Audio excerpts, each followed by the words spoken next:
Hey champ, are you living paycheck to paycheck and feel like you're going nowhere with your finances? Is it like you're on a hamster wheel, going nowhere? Well, that might not be entirely your fault. According to a recent study, 67% of Americans are living paycheck to paycheck, and some of the reasons were persistent inflation, higher housing costs, and job uncertainty. It's even more important than ever to be in control of your finances, but you may not have been taught how. Most people that are bad with money, not because they're lazy or irresponsible, but because they've never been taught how to bucket their money. Do you treat your money as one big bucket you can spend? Your housing costs, your groceries, treat, spending, emergency fund, and retirement all in one bucket? Well, that's the exact problem.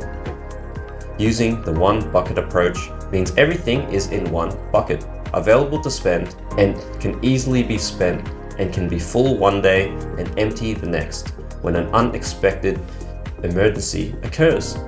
You may also unintentionally spend on something you don't necessarily need immediately. A simple system which can help this problem is just by having multiple buckets.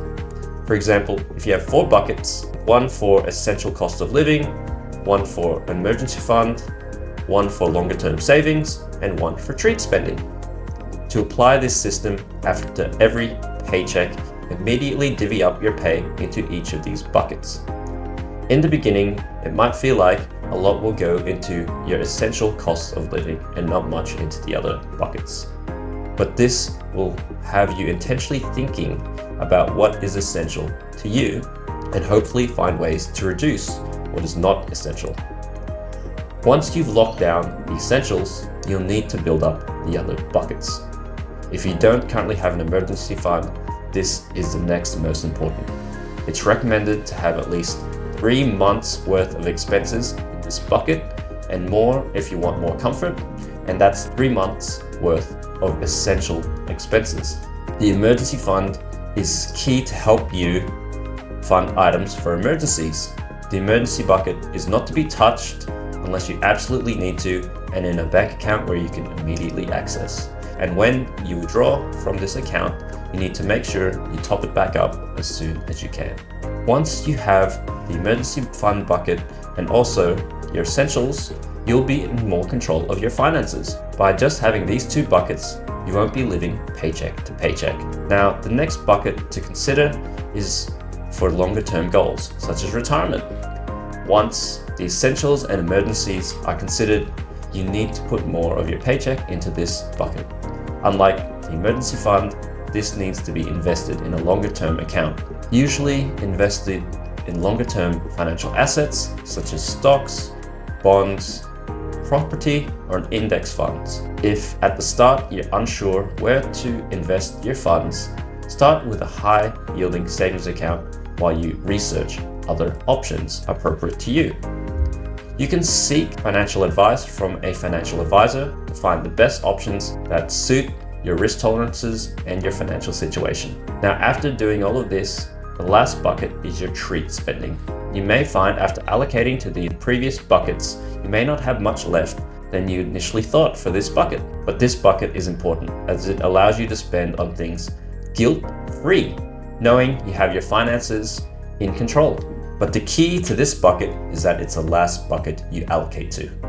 How much you have in this bucket will let you know how much you can afford guilt-free. And other buckets you may want to add and consider are if you have any high interest debts that you have to repay, this bucket would need to be allocated to earlier, as this can slow down your progress to control your finances if this high interest debt account is not taken care of.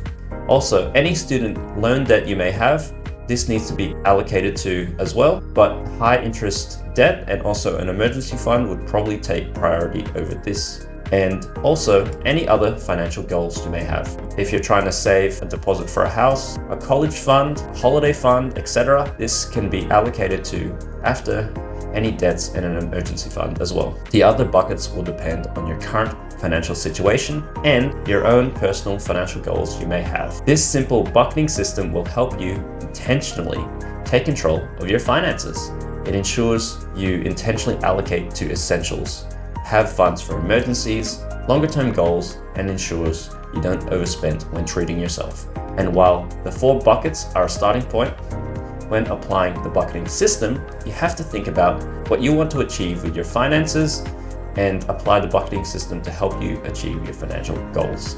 The key to this bucketing system is you are intentionally allocating your money to things that are important to you. You'll be in control of your finances, not live paycheck to paycheck, and you don't have to feel like you're on a hamster wheel going nowhere. Let me know in the comments if you found this helpful and give me a thumbs up if you did. Thanks for your time and attention, and keep being a champ in your financial journey. Cheers.